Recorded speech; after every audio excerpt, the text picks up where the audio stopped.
So hopefully it'll be a bit quieter because I just killed a bounty hunter and it's night. So yeah, I think this is the painted stoa, stoa poikile, which in ancient times would have had paintings of the Battle of Salamis, I think, or the Battle of Marathon. At any rate, great Athenian military victories. And it's also the stoa which in Hellenistic times Zeno of Citium, the philosopher, used to hang out at with his friends, with his co-philosophers.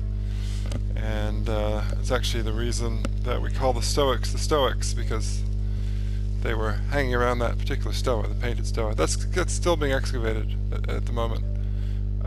If you go to modern Athens, it's on the other side of the railway tracks to the main Agora. Also on the other side of the main of the railway tracks to the main Agora is the Royal Stoa.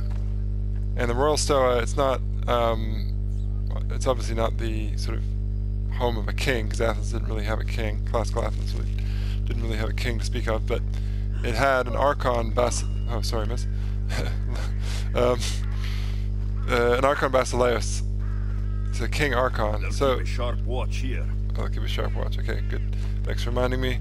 Yeah, so around about here there would have been this Archon, this office of the Archon Basileus. There were 9 Archons. By this point, this is all set in the Peloponnesian War, right, end of the 5th century BC. So by this point in history, they would have been selected randomly by lot, the way the Athenians selected a lot of their offices.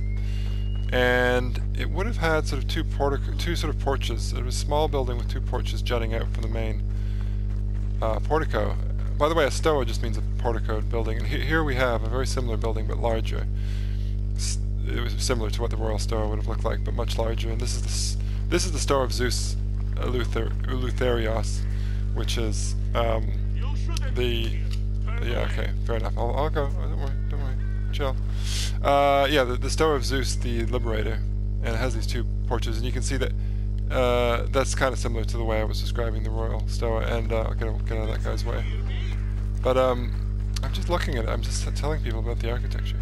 Anyway, about the architecture, that design was apparently quite influential with the 2 porches there, and we know it's copied in various places. Thasos, I believe, Delos, Calauria, basically other city-states, and this, I guess, is, I don't know what this is supposed to be, but anyway, it's next to the Temple of Hephaestus, and I guess I can climb on top of it to just show you the Temple of Hephaestus bit, because I can't actually go up into the Temple of Hephaestus because I'll get in trouble, because I haven't killed enough people. It's the way it works in this game. So yeah, this is the Temple of Hephaestus, and it's not the Theseon or the Theseon. There was an ancient building called the Theseon, which is somewhere else. So the reason I said that is because people for a long time thought this was the temple here was the yeah, thanks. The temple here was the Temple of Theseus, because it has, if you look at the sculpture on it, it depicts the labors of Theseus. And, you know, if you go to this part of Athens, in the direction that I'm looking at now, there's actually a modern tube station, underground station, metro station, whatever you want to call it, called the Theseo, or they're called Theseo. And, you know, that was named after this. The area is named after this building, which as I say, they thought was the Temple of Theseus, but modern scholars are pretty much unanimous that this is the Temple of Hephaestus. And it's a very splendidly preserved temple. It's probably the best preserved temple in Athens today, not excepting the Parthenon, of course, which was kind of blown up in the 17th century, so it's got a big sort of gap in the side, currently being reconstructed. So anyway, that's the Hephaestion, the Temple of Hephaestus, and it's a bit quieter at night, so I'll just climb on these columns, be a stylite, well, being stylish certainly, as usual. Okay, so this is another building I'm not meant to go into, but this is really good. This is all the west side of the Agora. I think they've done it pretty well, because this is what you'd expect to be here. It's, well, almost. So what we have here is a complex complex. At the end of the 5th century, actually, depending on exactly when this is, I guess it's during the Peloponnesian War. But anyway, there was there would have been a building called the Metroon here, which was a temple to the sacred to the Mother of the Gods, but also would have had the state archives. And behind it, there would have been a self-standing Bouleuterion. But I think that only happened around the turn of the century, so actually, maybe at this point there would have just been a single Bouleuterion. Okay, so what's the Bouleuterion? The Bouleuterion is a council building. And if you know your Athenian history, you'll know that this council was the Council of 500, reconstituted by Cleisthenes in his reforms in the year 508/7, or thereafter, soon thereafter. And behind these gentlemen, you can see into it. It's a nice place to hold all 500 councillors sitting on those steps. And yeah, if you look at the one of the great illustrators of the Agora excavations, Pete de Jong, I think he did a drawing of this. It looks pretty similar. I don't know if the designers of the game saw those illustrations, but this is pretty good. And even better, I don't know what this is. I guess anyway. I guess that's a Minotaur, but that's actually, it's kind of a nice thought. But anyway, I don't think there's evidence for that. But this is the Tholos. So the Tholos just means a round building, and I don't know if I can go in here or look in the window, but what in here would have been, well, it's a little bit controversial, but okay, basically, the Council of 500 who would have met in that building I'm looking at now, we've just been in, they also had to sleep and eat somewhere, and they probably slept a night in here. All of them? Could you fit 500 people in the Tholos? It's unclear. So some people think, well, it definitely wasn't all the council. It could have been a tenth of them. So a tribal contingent. There were 10 tribes in Athens, and each one sent 50 men to the Council of 500 every year.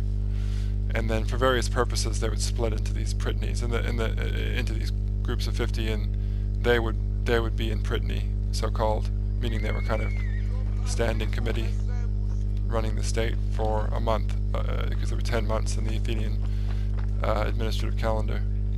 So it could have been 50 people in a tribal group would have been in this round building, eating together, sleeping together. I mean, sleeping in this building as a unit. So it could have been 50, or it could have been a third of 50. So 16 or 17, we're not sure. And either they reclined like in a symposium, on couches, or depending on how you reconstruct the inside of this and how many people you think it fit, you could have actually sat upright at tables, which some people think is a more kind of democratic way of doing things, rather than the symposiastic reclining way, which maybe had more aristocratic connotations. Okay, so that is the west side of the Agora. That's probably enough. Oh, actually, I'll do one last thing, which is, this is pretty cool, but it's not quite right, so sorry to be pedantic, but so these are the statues of the eponymous heroes. Who are the eponymous heroes? Well, they are the heroes who gave their names to the 10 tribes of Athens. So when Cleisthenes did his reforms, he decided to split everybody, all the citizens at least, in Athens up into 10 groups, these tribes that I mentioned, and 50 from each tribe went into the council, which we just talked about, and maybe that tribal delegation of 50 slept a night together in the Tholos. Hello, dog. And that's the nicest moment I've ever had with the dog, actually. But anyway, it's a virtual dog, that's fine. Anyway, so there would have been 10 of these guys. That's why I was saying I'm being slightly pedantic, because 4 is too few. There would have been 10, because there are 10 tribes.